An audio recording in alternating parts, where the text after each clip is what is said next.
2주 만에 뵙게 됩니다. 기도해 주셔서 잘 다녀왔습니다. 우리 제6차 태국 아버지의 마음 단기 선교 구체적인 내용은 오후 예배 시간에 잘 보고를 드리겠습니다. 여러분 기도해 주셔서 아주 은혜가 넘쳤고 또 가서 많은 선교의 열매들을 이렇게 보고 또 얻고 돌아왔습니다. 참 감사드립니다. 제가 오늘 잠깐 기도하고 말씀 듣겠습니다. 하나님 아버지, 주의 말씀 앞에 섭니다. 우리의 마음을 다스려 주시고 성령님께서 들을 귀를 여시고 들을 마음을 허락하셔서 생명의 하나님의 말씀이 우리 가슴팍에 레마로 들려오게 하시고 말씀 앞에 아멘으로 결단하는 시간 되어 주님이 가장 원하시는 삶으로 오늘 결정하는 시간 되게 하여 주옵소서. 예수 그리스도 이름으로 기도드리옵나이다. 아멘. 22살 우리 정현이라고 하는 선수가 사고를 쳤습니다. 지금까지 우리 동양인들에게는 넘사벽이다. 넘사벽이라는 말은 넘기 힘든 벽이다. 이제 그런 말이죠. 그래서 사실은 이 테니스 세계 그랜드슬램에서 4강까지 간다는 것이 대단히 어렵다라고 그렇게 생각을 했습니다. 그런데 우리 정현 선수가 그 넘사벽을 깨뜨리고 4강에 도착을 한 거지요. 테니스를 좋아하시는 분들은 아시겠지만 이 테니스 4강 그것도 그랜드슬램에서 간다고 하는 것은 우리나라가 월드컵에서 4강에 도달하는 것과 같은 것입니다. 대단한 사건이지요. 그래서 참 아쉽게도 4강에서 테니스의 황제라고 하는 페데러 선수와 그렇게 붙게 됐는데 부상 때문에 중간에 기권패를 하게 됐어요. 너무너무 아쉬워요. 컨디션이 좋아가지고 한번 싸워봤으면 정말 해볼만 했는데 우승까지도 어쩌면 할 수도 있었겠다 그런 생각이 드는데 부상이 발목을 잡아서 그렇게 계속해서 게임을 하지 못한 것이 너무 아쉽습니다. 게임이 끝난 이후에 자신의 부상당한 발을 사진을 찍어서 SNS에 올렸어요. 그걸 보니 얼마나 마음이 짠한지 말이에요. 그 발바닥이 완전히 물집이 잡히고 또 잡혀가지고 그게 터져가지고 생살이 나와가지고 그럼에도 불구하고 진통제를 맞고 32강, 36강 싸웠다는 거예요. 그래서 8강까지 그렇게 싸워서 진통제 효과가 봤는데 4강 때는 진통제를 맞아도 효과가 안 나타나가지고 도저히 싸울 수가 없었다. 이제 그런 글을 보고 너무 아쉬움이 많았습니다. 안타까움이 많고요. 자신의 영역에서 별처럼 드러나 이 빛을 발한다고 하는 것이 얼마나 어려운 일이고 힘든 일인가를 우리가 보게 됩니다. 당신의 롤 모델이 누굽니까? 라고 정현 선수에게 물었더니 저의 롤 모델은 바로 노박 조코비치고 그리고 페데러입니다. 라고 자신의 롤 모델이 테니스의 황제라고 하는 페데러, 자신의 우상이었던 노박 조코비치와 싸워서 이기거나 또 이렇게 같이 경기를 하게 되는 그런 자리까지 갔단 말이지요. 정현 선수가 어떻게 이렇게 성장할 수 있었을까? 여러 이유가 있었겠지만 그에게는 훌륭한 롤 모델이 있었습니다. 운동선수도 자신이 목표하는 바를 이루기 위해서는 중요한 롤 모델이 필요합니다. 내가 저 선수처럼 될 거야. 저렇게 닮을 거야. 그래서 자기의 영역에서 빛을 발하게 된단 말이죠. 우리의 신앙생활에서도 여러분 이 롤 모델은 너무너무 중요합니다. 우리 주님께서 우리를 향하여서 너는 세상의 빛이다 라고 말씀을 하셨어요. 우리가 빛으로 다 부름을 받았습니다. 그렇다고 해서 우리가 세상 속에서 다 빛으로 살아가는 것은 아닙니다. 우리가 빛으로 살아가려고 예를 써보지만 빛이 되지 못하고 오히려 어둠을 더하기도 하고요. 사람들을 속상하게 하기도 하고요. 내가 그리스도인으로서의 삶을 제대로 살아내지 못함으로 해서 오히려 하나님께 영광을 가리기도 하고요. 예수님의 얼굴에 욕을 돌리기도 하고요. 그렇습니다. 우리가 빛으로 부름을 받았지만 이 빛으로 살아보려고 하지만 그게 잘 되지 않는단 말이죠. 때문에 하나님께서는 바울 사도를 통해서 우리에게 이렇게 말씀하시죠. 디모데전서 4장 7절 말씀입니다. 우리 같이 한번 읽어보실까요? 시작. 망령되고 허탄한 신화를 버리고 경건에 이르도록 내 자신을 연단하라. 할렐루야. 여러분, 이 말씀을 바울 사도를 통해서 편지를 보내는 말씀인데 누구에게 보낸 말씀입니까? 디모데에게 보내는 말씀이에요. 개인적으로. 그래서 디모데 전후서를 우리는 목회서신이라고 합니다. 왜 목회서신이라고 그래요? 디모데는 이미 그 교회의 담임 목사와 같은 사람이. 근데 그 담임 목사에게 주신 말씀이란 말이죠. 말씀의 내용이 뭐지요? 망령되고 허탄한 신화를 버려라. 그리고 경건에 이르도록 너는 너 자신을 계속해서 연단하라. 그렇게 말씀하세요. 훈련하라, 트레이닝하라. 그렇게 말씀하세요. 우리가 세상의 빛으로 부름을 받았지만, 그래서 예수 그리스도의 빛으로 세상 속에 살아내고 싶지만 그게 잘 안 된단 말이죠. 왜 그래요? 훈련되지 않아서, 연단되지 않아서. 빛이지만 더 밝게 찬란하게 빛을 비추기 위해서는 반드시 우리에게 뭐가 필요하다고요? 연단이 필요하다고요. 예수 그리스도의 향기, 그 빛, 세상 속에 드러내려면 반드시 우리에게는 훈련이 필요하다, 연단이 필요하다. 오늘 이 주신 말씀이 오늘 우리에게도 주신 말씀입니다. 너는 세상의 빛이다. 그런데 네가 세상 속에 살기 위해서, 빛으로 살기 위해서는 너 연단해야 돼, 훈련받아야 돼. 우리가 연단되기를 주의 이름으로 축원합니다. 훈련받기를 주의 이름으로 축원합니다. 그때 우리가 빛으로 살 수 있는 것입니다. 그러므로 우리에게도 신앙의 롤 모델이 필요하다. 훌륭한 모델. 정현 선수에게는 페드로와 같은 훌륭한 선수가 모델이었다면 오늘 우리의 신앙의 훌륭한 선수 모델은 누구여야 합니까? 오늘 그 모델을 본문에서 소개하세요. 그가 누구지요? 애굽의 총리였던 요셉입니다. 하나님은 오늘 세상의 빛 요셉에 대해서 말씀을 듣게 하세요. 왜요? 요셉은 너의 롤 모델이야. 네가 닮아야 될 존재. 여러분, 요셉은요 국무총리만 되어서 찬란한 빛을 발하는 자가 아닙니다. 그는 이미 노예의 자리에서도 빛을 발하고요, 감옥에서도 빛을 발하고요, 그리고 애굽의 총리가 되어서도 생명을 살려내는 찬란한 빛을 발했던 사람입니다. 빛을 발할 만한 그런 자리에 가서만 빛을 발하는 게 아니에요. 자신에게 주어져 있는 삶의 영역, 그 영역이 어떤 영역이든지 우울한 인생의 가장 밑바닥에 떨어져도 그곳에서도 빛을 발했다. 놀라운 것이거든요. 그래서 요셉은 우리의 진정한 롤 모델이 될 수 있어요. 환경이 다 돼서만 빛을 발한 그런 존재가 아니기 때문에, 전혀 빛을 발할 수 없는 그런 환경 속에서도 그런 빛을 발하는 그런 존재였다. 그렇다면 요셉은 어떻게 세상의 빛으로 빛을 드러내며 그렇게 살 수 있었을까? 오늘 이 말씀을 통해서 우리가 요셉처럼 세상 속에서 세상의 빛으로 사는 은혜가 있기를 주의 이름으로 축원합니다. 아멘. 첫 번째 우리에게 말씀하세요. 꼬람데오 하라. 그런 말씀입니다. 꼬람데오는 라틴 말입니다. 하나님 면전에서, 하나님 앞에 선 존재로서, 그런 뜻이에요. 내가 하나님 앞에 있다. 꼬람데오. 오늘 본문 39장 1절이 9절입니다. 39장 9절. 같이 한번 읽습니다. 시작. 이 집에는 나보다 큰 이가 없으며 주인이 아무것도 내게 금하지 아니하였어도 금한 것은 당신뿐이니 당신은 그의 아내임이라. 그런즉 내가 어찌 이 큰 악을 행하여 하나님께 죄를 지으리까. 아멘. 이 말씀을 좀 설명해 보자면 이렇습니다. 요셉은 바로의 친위대장 보디발의 집에 노예로 팔려갔습니다. 보디발은 요셉이 워낙에 성실하게 일을 하자 가정의 총무를 맡겼어요. 요놈 괜찮은 놈이네. 그래서 이 보디발의 집의 재반 사항을 다 관장하는, 자신의 아내 외에는 모든 일을 관장하도록 했단 말이죠.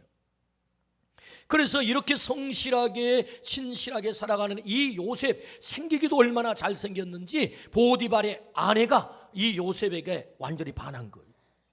그래서 아주 끈질기게, 아주 집요하게, 아주 달콤하게 날마다 요셉에게 찾아와서 유혹을 하는 것입니다. 여러분 기억하십시오. 죄의 가장 큰 특징이 뭔 줄 아세요? 아주 끈질기고 아주 집요하고 아주 달콤합니다. 이게 죄의 특성이에요.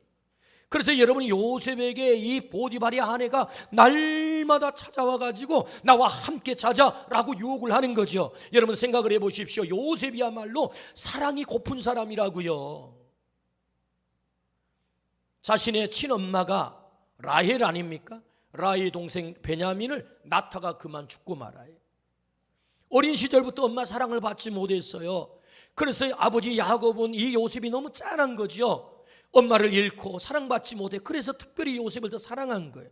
그랬더니 형제들이 그것을 못 봐주는 거예요. 그래서 시기가 일어나요. 질투가 생겨요. 안 되겠다, 저 요셉 없애버리자, 이런 마음을 갖게 된단 말이죠. 그래서 들판에서 양을 칠 때 요셉이 오자 저놈, 저 꿈꾸는 놈, 저놈 잡아다 죽이자. 그래서 구덩이다 쳐넣는 것 아닙니까? 왜? 죽으라고. 그 던져질 때 사랑받아야 될 형들로부터 버림당할 때에 그 상처가 얼마나 컸겠어요. 여러분 기대하는 사람들로부터 그 기대에 미치지 못한 어떤 대우를 받을 때 그 상처가 있는 거거든요. 사랑받아야 될 사람이 오히려 나를 상처 주면 그 상처는 배가가 되는 것 아니겠습니까? 그래서 큰형 르벤에 의해서 가까스로 죽음을 면하고 어떻게 되죠? 보디발의 집에 노예로 팔려가게 되는 것입니다. 참으로 가슴 아픈 일이죠. 때문에 여러분 요셉은요 누구보다도 사랑이 고팠던 사람이에요. 외로웠던 사람이에요. 그래서 날마다 아주 끈질기고 집요하고 그리고 달콤하게 찾아오는 이 보디발의 아내의 이 유혹 앞에 적당하게 그냥 몸을 맡기면 되는 거예요. 요셉이 원한 거예요? 거절할 수 없으면 주인 마님이 원하는 거잖아요. 요셉은 노예 아닙니까? 어떻게 거절할 수 있겠어요? 그래서 적당하게 유혹해오는 여러분 이 보디발의 아내에게 맡기면 정상 참작된다고요. 어쩔 수 없었노라고 말할 수 있잖아요. 그런데 여러분 요셉의 반응을 보십시오.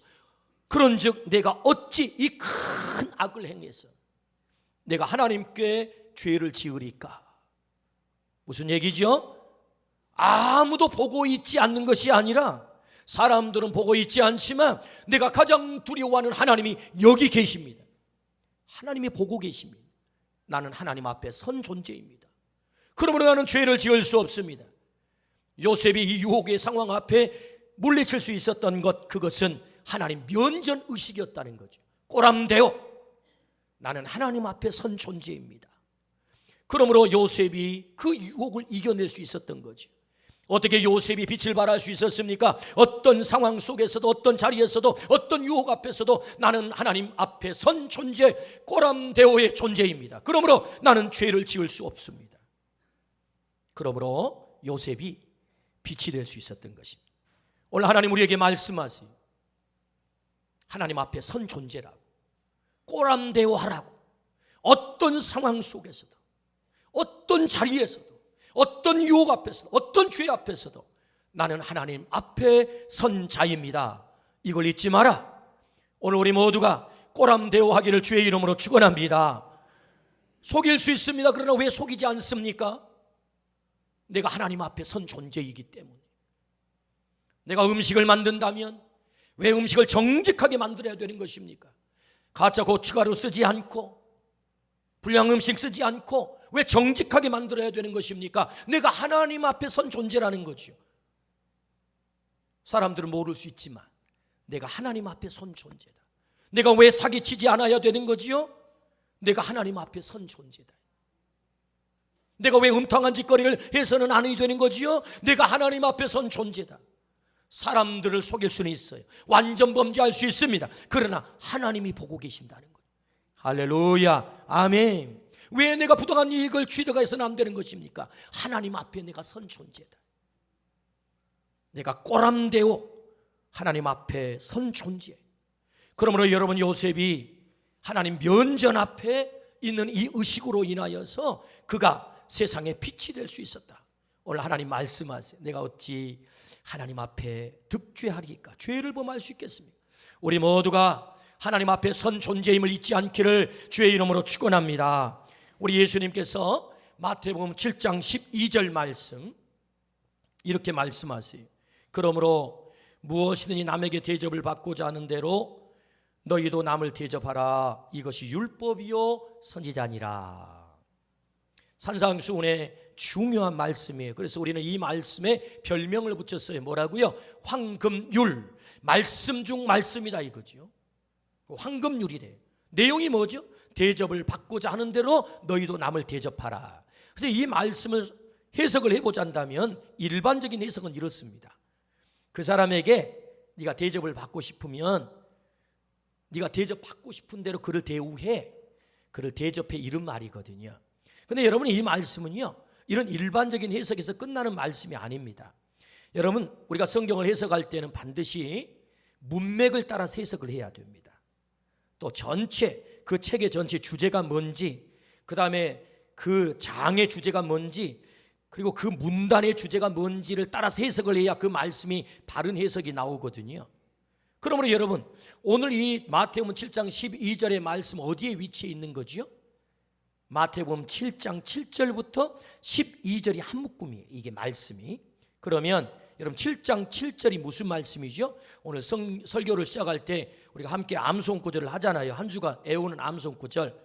지금 하려고 시작할 때 암송 안 했어요. 이제 같이 한번 암송해 볼까요? 한 주간 암송 구절, 마태복음 7장 7절 같이 하겠습니다. 구하라. 시작. 구하라. 그리하면 너희에게 주실 것이요. 찾으라. 그리하면 찾아낼 것이요. 문을 두드리라. 그리하면 너희에게 열릴 것이니. 마태복음 7장 7절 말씀. 아멘. 제가 이렇게 입은 모양을 보니까요, 거의 다 외우신 것 같아요. 참 잘하셨습니다. 다시 한번 해보실까요? 이 기도에 대한 주님의 말씀이거든요. 얼마나 놀라운 약속인가요? 구할 때 주시고, 찾을 때 찾게 하시고, 두드릴 때 열어준다는 말씀 아닙니까? 여러분, 이 말씀을 믿고 다시 한번 암송하겠습니다. 구하라. 시작. 구하라. 그리하면 너희에게 주실 것이요. 찾으라. 그리하면 찾아낼 것이요. 문을 두드리라. 그리하면 너희에게 열릴 것이니. 아멘. 마태복음 7장 7절 말씀. 아멘. 그러니까 이 기도에 대한 주님의 말씀의 결론이 뭐냐? 오늘 12절 말씀이라고요. 지금 우리가 읽은 이 말씀. 그러니까 여러분, 이 말씀을 해석하려면 기도라고 하는 문맥 속에서 이 말씀이 해석이 돼야 돼요. 남에게 대접을 받고자 하는 대로 너희도 남을 대접하라. 그럼 누구를 대접하라는 것입니까? 하나님이, 주님께서 이 말씀을 주실 때는 바로 하나님을 그렇게 대접하라는 거예요. 기도가 뭡니까? 기도는 하나님을 하나님으로 대접하는 거예요. 우리는 사람에게 기도하지 않아요. 왜? 내 소원을 그 사람에게 가지고 가도 그 사람이 내 소원을 이루어지지 않기 때문에. 그러나 우리의 소원을 누구에게 가지고 가요? 하나님에게 가지고. 왜? 하나님은 전능하셔서 우리의 기도를 이미 들으시겠다고 약속하셨기 때문에. 하나님은 오늘 또 살아계셔서 우리의 기도를 들어 응답하시는 하나님인 줄로 믿습니다. 구할 때 주실 수 있는 분, 찾을 때 찾게 하신 분, 두드릴 때 열어주신 분, 그분이 우리 하나님인 줄로 믿습니다. 그래서 우리는 그 하나님께 가서 기도하는 것입니다. 기도가 뭐라고요? 하나님을 하나님으로 대우하는 거라고요. 그러므로 여러분, 주님께서 우리에게 하나님을 하나님으로 대접하래요. 그러면 하나님이 우리를 그렇게 대접해 주신대요. 요셉이 어떻게 해서 애굽의 국무총리가 되어서 세계에 찬란히 빛나는 인물이 됐나요? 하나님이 그를 대접한 거예요. 어떻게 해서 하나님이 요셉을 그렇게 대접한 거죠? 요셉이 노예로 팔려갔을 때도, 감옥에서도 하나님을 하나님으로 대접한 거예요. 하나님은 나를 절대로 버리지 않아. 나를 비록 이 어려운 감옥까지 쳐넣었지만 하나님은 나를 이 감옥 속에서도 건져내실 분이야. 할렐루야. 그래서 여러분, 하나님을 하나님으로 대접하여 하나님의 면전의식을 가졌다는 거죠. 당신이 나를 유혹하지만 하나님이 여기 계세요. 하나님이 보고 계세요. 그런데 내가 어떻게 죄를 지을 수 있죠? 하나님을 대우하는 거예요. 왜 사람들이 쉽게 행동합니까? 왜 쉽게 죄를 짓습니까? 사람들이 안 본다고 생각하기 때문에, 보고 있는 존재가 안 계신다고 생각하니까, 아니 하나님의 존재를 무시하니까. 여기 하나님이 계세요. 하나님이 보고 계세요. 내 앞에 계세요. 꼬람대오예요. 그러므로 요셉이 하나님을 하나님으로 대우하니 하나님이 요셉을 대우하여 그를 찬란히 빛나게 한 줄로 믿습니다. 아멘. 갈라디아서 6장 7절 이렇게 말씀하세요. 자, 갈라디아서 6장 7절 시작. 스스로 속이지 말라. 하나님은 업신여김을 받지 아니하시나니 사람이 무엇으로 심든지 그대로 거두리라. 할렐루야. 이전 개혁판에는요, 만홀히 여김을 받지 않는다 그렇게 번역을 했는데, 개정 개혁판에서는 업신여김을 받지 않는다라고 말씀하세요. 심는 대로 거둔대요. 여러분, 심는 대로 하나님이 대우하신대요. 하나님을 하나님으로 인정하시기를 축복합니다. 하나님이 여기 내 앞에 계심을 인정하기를 축복합니다. 우리가 하나님을 가장 잘 대우하는 게 뭐지요? 하나님이 여기 계신다, 나를 보고 계신다, 내가 하나님 앞에 선 존재다, 이걸 인정하는 거야말로 하나님을 가장 하나님으로 잘 대우하는 일인 줄로 믿습니다. 어떻게 우리가 세상의 빛으로 살 수 있습니까? 꼬람 대우하라. 하나님의 면전의식을 가지라. 하나님이 여기 계신다. 할렐루야. 아멘. 그럴 때 우리가 세상의 빛으로 살 수 있어요. 두 번째, 하나님께 맡기라 그렇게 말씀합니다. 하나님께 맡기라. 오늘 창세기 50장 19절부터 21절을 한번 보겠습니다. 오늘은 좀 본문을 좀 폭넓게 제가 보고 있습니다. 요셉의 전체적인 삶 가운데 어떻게 해서 요셉이 세상의 빛으로 살 수 있었는가, 아주 중요한 사건을 들여다보려고 합니다.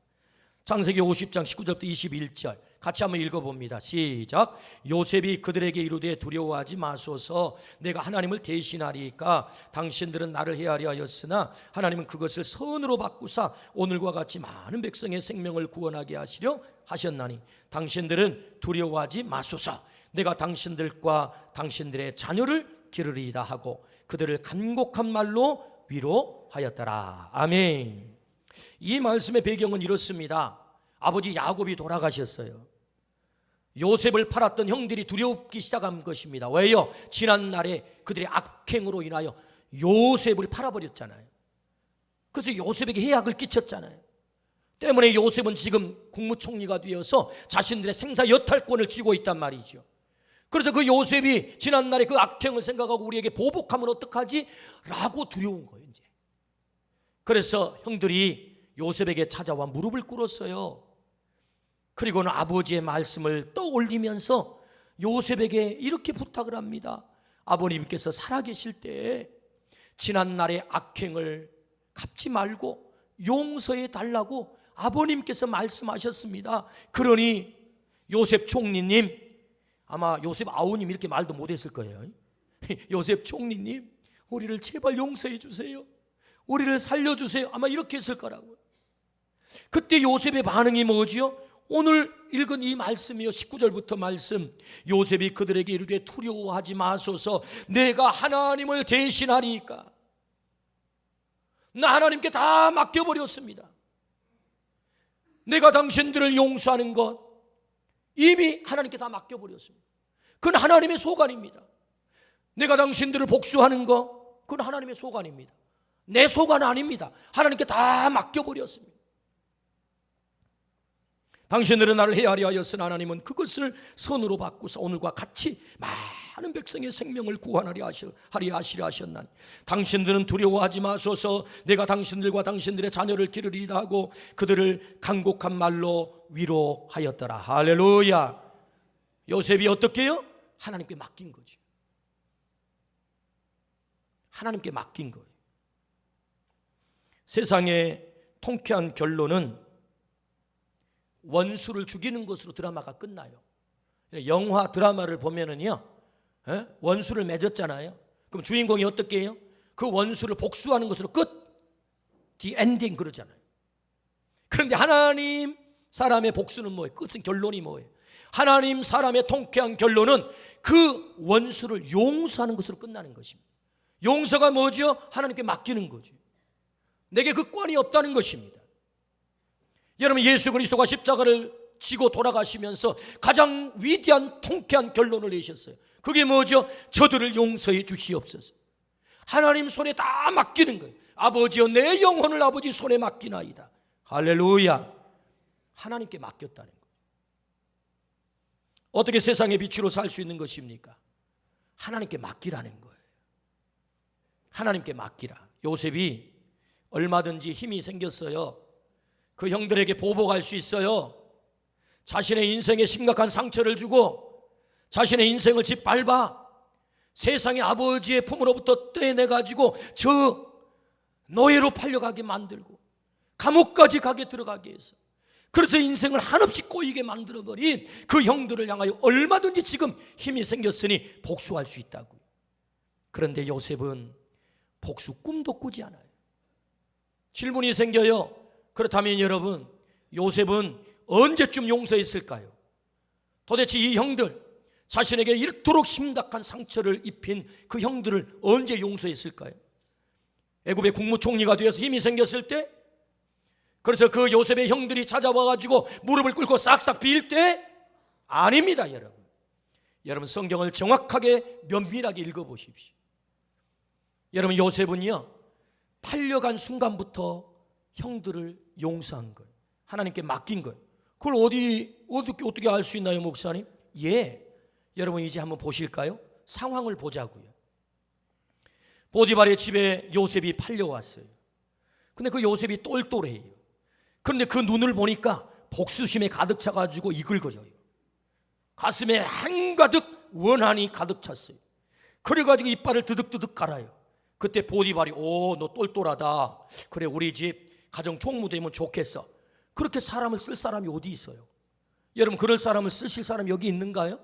여러분이 만약에 CEO라고 한다면 누군가 직원을 채용을 할 때 복수심에 불타가지고 이 눈이 그냥 이글거리는 사람, 면접에 보니까 너 쓸만해. 그래서 발탁할 사람이 누가 있어요? 여러분, 보디발은 봤어요. 요셉의 눈빛 속에 복수심이 없다는 것을. 그러니까 여러분, 노예로 팔려온 순간부터 요셉은 뭐죠? 하나님께 맡긴 거예요. 그래서 여러분, 이 형들에게 요셉의 반응을 보십시오. 하나님은 그것을 모두 다 선으로 바꿔버렸습니다. 당신들은 나에게 해악을 미쳤지만, 당신들은 내 인생을 꼬이게 했지만, 당신은 내 인생을 꼬이게 했지만, 하나님은 그것을 선으로 바꾸었습니다. 여러분, 우리의 고백 아닌가요? 우리에게도 우리 인생을 아프게 하는 사람이 있어요. 힘들게 한 사람이 있어요. 상처 준 사람이 있어요. 그런데 놀랍잖아요. 하나님은 그 아픔을 바꾸어서 오늘 또 선으로 만들어 버리신다. 할렐루야. 요셉은 이걸 안 거예요. 그래서 하나님께 맡긴 거지. 내가 어떻게 하나님을 대신할 수 있겠습니까? 당신들은 나를 해치려고 나를 팔았고, 그래서 나는 감옥까지 떨어졌어. 내 인생 처참해졌지만 하나님은 그것을 선으로 바꾸었습니다. 할렐루야. 오늘 또 하나님께 맡기면 이런 일들이 일어날 줄로 믿습니다. 여러분, 생각해 보십시오. 바로가 총리를 발탁하는데, 그것도 30살 나이에 젊은 청년을 총리로 발탁을 하는데 뿌리도 없는 사람 아니에요? 자기 백성도 아니잖아요. 저기서 잡혀 노예로 끌려온 사람 아닙니까? 근데 그마저도 눈에 복수심으로 가득 찼어. 그 사람을 총리로 앉힐 수 있겠습니까? 천만의 말씀, 절대로 그런 사람 쓰지 않습니다. 이미 요셉은 언제 용서했다고요? 그 형들이 자신에게 해악을 미칠 때부터 하나님께 다 맡긴 거예요. 하나님, 제가 팔려가는 이 길이 하나님이 선이 될 줄로 믿습니다. 내가 감옥에 가도 하나님의 선이 될 줄 믿습니다. 할렐루야. 하나님께 맡겼다는 거예요. 여러분, 하나님께 맡기기를 주의 이름으로 축원합니다. 하나님께 맡기세요. 어떻게 우리가 세상의 빛으로 살 수 있습니까? 그냥 사라지는 것입니까? 아닙니다. 날마다 하나님께 맡기는 훈련이 필요하다고요. 연단하라. 경건에 이르기를 연단하라. 뭘 연단해야 돼요? 하나님께 맡기는 훈련. 여러분, 우리의 삶을 하나님께 맡기기를 주의 이름으로 축원합니다. 그럴 때 우리가 세상의 빛으로 살 수 있다라고 말씀하세요. 자, 여기서 우리가 질문이 생겨요. 말씀을 듣고 보니까 참 요셉 대단한 사람이네. 하나님 면전의식, 그런 어떤 상황 속에서 어떻게 그런 절박한 상황 속에서 꼬람대고 수 있었지? 야, 요셉 대단한 사람이야. 또 아니, 어떻게 그런 정말 이 마땅히 복수를 해야 될 그런 상황 속에서 그 하나님께 다 맡길 수 있었지? 야, 요셉 대단한 사람이야. 요셉의 능력이야. 요셉의 믿음이야. 나도 요셉처럼 되면 좋겠어. 이런 마음이 들면 좋겠는데 오히려 우리 안에 자괴감이 들어요. 나는 안 되겠구나. 요셉이니까. 그래, 나는 안 되겠네. 마치 여러분 이 말씀을요, 요셉의 의지, 요셉의 능력으로 이런 삶을 살았다라고 생각하면 큰 착각이에요. 요셉이 이렇게 할 수 있었던 것은 요셉의 능력이 아니에요. 그렇다면 여러분, 오늘 우리도 그렇게 살 수 있다는 것 아닙니까? 내 능력으로 그렇게 되는 게 아니니까. 그렇다면 여러분, 요셉은 어떻게 이런 일이 가능했을까요? 어떻게 그런 자리에서도 꼬람대고 할 수 있었고, 어떻게 하나님께 맡길 수 있었을까? 오늘 세 번째 우리에게 들려주신 말씀이 창세기 39장 2절부터 3절입니다. 여러분, 오늘 이 말씀을 잘 들으셔야 합니다. 창세기 39장 2절부터 3절, 그 비결이 나와 있습니다. 같이 읽습니다. 시작. 여호와께서 요셉과 함께 하심으로 그가 형통한 자가 되어 그의 주인 애굽 사람의 집에 있으니 그의 주인이 여호와께서 그와 함께 하심을 보며 또 여호와께서 그의 범사에 형통하게 하심을 보았더라. 할렐루야. 여러분, 이 말씀에서 강조되는 단어가 뭐죠? 함께 하심, 형통하심, 이 두 단어예요. 여러분, 보디발은 하나님을 믿지 않는 사람이에요. 그런데 여러분, 요셉과 하나님이 함께함을 보았다는 거죠. 간수장은 하나님을 믿지 않는 사람이에요. 그런데 여러분, 그 간수장이 요셉과 하나님이 함께한 것을 보았다는 거죠. 바로는 하나님을 믿지 않는 사람이에요. 그런데 그 바로가 요셉과 하나님이 함께 하심을 봤다는 거죠. 그러므로 요셉이 있는 자리마다 형통한 일들이 벌어지는 거예요. 하나님 함께 하시면 형통한 일이 벌어질 줄로 믿습니다. 이게 답이에요. 어떻게 요셉은 꼬람대오 할 수 있었고 하나님께 맡길 수 있었습니까? 그 답이 뭐지요? 하나님이 함께 하시면 가능한 줄로 믿습니다. 이건 전적으로 하나님이 함께 하셔서 된 일이에요. 요셉의 능력이 아니에요. 그러므로 여러분, 이 말씀을 들을 때 우리가 자괴감을 가질 이유가 없어요. 나는 안 되겠어, 그런 마음 가질 필요가 없어요. 왜요? 하나님이 오늘 나와 함께 계시면 나도 요셉처럼 꼬람대요 하나님께 맡길 수 있는 것입니다. 할렐루야. 그렇습니다. 하나님이 함께 하신 거예요. 하나님이 함께 하시니 악을 선으로 바꾼 줄로 믿습니다. 당신들은 나를 해치기 위해서 악행을 저질렀지만 하나님은 그 일을 바꾸어서 선으로 만들어 나를 애굽의 종리로 삼으시고 내 민족을 살리게 하시고 이 나라의 백성을 살리게 했습니다. 하나님 함께 하시니 형통했다. 할렐루야. 오늘 또 하나님 함께 하시면 여러분, 내 삶이 어떻게 꼬였든지 어떤 어려움에 봉착했든지 그 오히려 어려움이 바뀌어 하나님의 선이 될 줄로 믿습니다. 형통이 될 줄로 믿습니다. 아멘. 태국 단기 선교 6차를 다녀오게 됐습니다. 둘째 날 아침 경건의 시간에 김영석 선교사님 메시지를 부탁했더니 삶의 간증을 하셨어요. 담임 목회 15년 차 목회를 잘 하고 있는데 가슴속에 자꾸만 하나님께서 선교사로 나가라고 하는 가슴에 하나님의 음성이 들려와요. 그런데 선교사를 나가고 싶은데 나갈 수가 없는 거예요. 왜? 사모님께서 당신 선교사로 나가면 당신과 나는 이것입니다. 못 산다, 이거 못 산다. 여러분, 제발 하나님의 뜻에 순종할 때 못 산다 말하지 않기를 축복합니다. 제가 아는 아주 친한 여자분도요, 나는 절대로 목사한테 시집 안 갈 거야. 근데 목사한테 시집 갔거든요. 그래, 이 사모님이 절대로 나는 선교사를 안 나갑니다. 내가 어떻게 오지 나가서 고생을 합니까? 그래가지고 이 선교사님 때문에 하나님은 가슴속에 자꾸 선교사로 나가는, 목회를 잘하고 있는데 자꾸 선교사를 나가고 싶은데 이 사모님을 설득할 방법이 없는 거예요. 어느 날 아주 집사님 부부가, 아주 신실한 집사님 부부가 교회에 등록을 했단 말이에요. 그래가지고 1년 동안 섬기는데 얼마나 헌신적으로 잘 섬기는지, 그리고 목사님에게 얼마나 잘하는지, 또 2년 동안 섬기는데 그야말로 목사님이 홀딱 빠졌어요. 이 집사님 부부에게. 야, 정말 신실하다. 한 2년쯤 지날 때 이 집사님께서 자기에게 큰 비전이 있다고. 무슨 비전이냐? 선교에 대한 비전이라.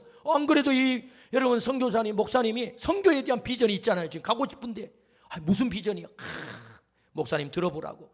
제가 태국저 푸켓에다가, 푸켓이 어떤 곳이죠? 신혼여행 가는 곳 아닙니까? 아주 경치 좋고 그 푸켓에다가 커피 공장을 세워가지고, 그래가지고 그 수익금을 가지고 선교사들을 후원하는 선교를 할 겁니다.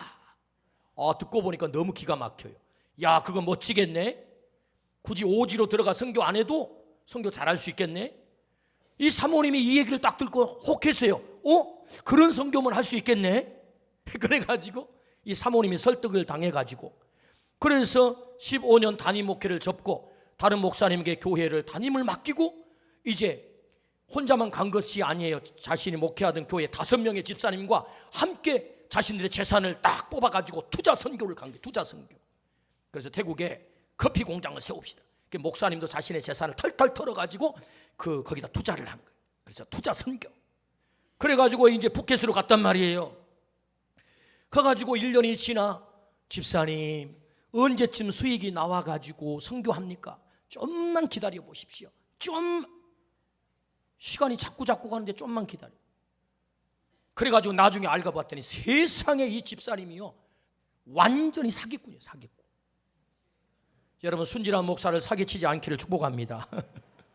그래, 이 목사님 완전히 사기를 당 알거지가 된 거예요. 보따리 하나만 남았어요. 실제로 갈 곳이 없었어요. 눈물을 흘리면서 하나님 어떻게 해요? 하늘만 바라볼 수밖에 없었어요. 그리고는 기도 중에 태국의 보물 중에 보물이라고 하는 카렌족을 하나님께서 연결시켜 주신 거예요. 태국에는 6,700만 명이 살고 있습니다. 그런데 그 가운데 97%가 불교를 믿습니다. 전체 크리스찬 인구가 50만 밖에 되지 않습니다. 그 가운데 50만 중에 20만 명이 카렌족이에요. 놀랍잖아요. 20만 명은 태국에 50만 밖에 살지 않는다고. 제 말이 잘 지금 빨라가지고 잘 이해가 되셨나요? 그러니까 50만 크리스찬 중에 전체 카렌족이 50만 밖에 살지 않는데 20만 명이 크리스찬이라고요. 그러니까 태국의 절대 크리스찬들은 카렌족이야. 소수족인데, 그들과 하나님께서 김영석 선교사님을 연결시켜가지고 선교를 하게 하는데 6년밖에 되지 않았어요. 세상에 우리가 법계로 들어가가지고 선교를 하고 있는데, CCT 교단의 가장 핵심 브레인이라고 하는 브라이 박사님께서 선교사님과 반드시 이 프로젝트를 의논하지 않으면 의논이 안 돼서 일부러 2시간을 참으려고 찾아왔어요. 선교사님은 CCT 교단의 아주 중심 선교사님이 되셨어요. TKOBC 총회의 중심 선교사님이 되셨어요. 여러분, 55세 나이에 선교사로 들어갔으면, 여러분 이게 외국어가 잘 안 됩니다. 50 중반이 넘어서면요, 머리가 한계가 있어가지고 잘 안 돼요. 그런데 놀랍잖아요. 50 중반에 들어가 6년밖에 되지 않았는데 제가 설교를 하는데 태국말로 통역을 했다니까요. 좀 아멘 좀 해주세요. 일이 어떻게 가능하냐고요. 하나님이 함께 하시면 되는 줄로 믿습니다. 하나님이 함께 하면 되는 거예요. 그래서 제가 물어봤어요. 목사님, 그거 보니까 그 사기꾼 집사님 완전히 하나님이 보내신 사자였구만요. 그렇다고 그러더라고. 비록 그 집사님에게 사기를 당했지만 그 집사님이 아니면 내가 선교사로 나올 수가 없었다는 거예요. 하나님을 사랑하는 자, 곧 그의 뜻대로 부르심을 입은 자들에게는 모든 것이 합력하여 선을 이루신다는 하나님의 말씀이 그대로 이루어진 줄로 믿습니다. 지금은 여러분 그 사건이 내게 아픔이고 손해고 고통이에요. 왜 이런 일이 내게 찾아왔느냐라고 원망이 터져요. 그런데 여러분, 하나님 함께 계시면 그 아픔의 사건을 바꾸어 하나님의 선이 되게 할 줄로 믿습니다. 요셉이 노예로 팔렸다고요. 형들이 미워해가지고 감옥에 누명 쓰고 들어갔다고요. 얼마나 억울하고 얼마나 분노가 치미는 사건입니까?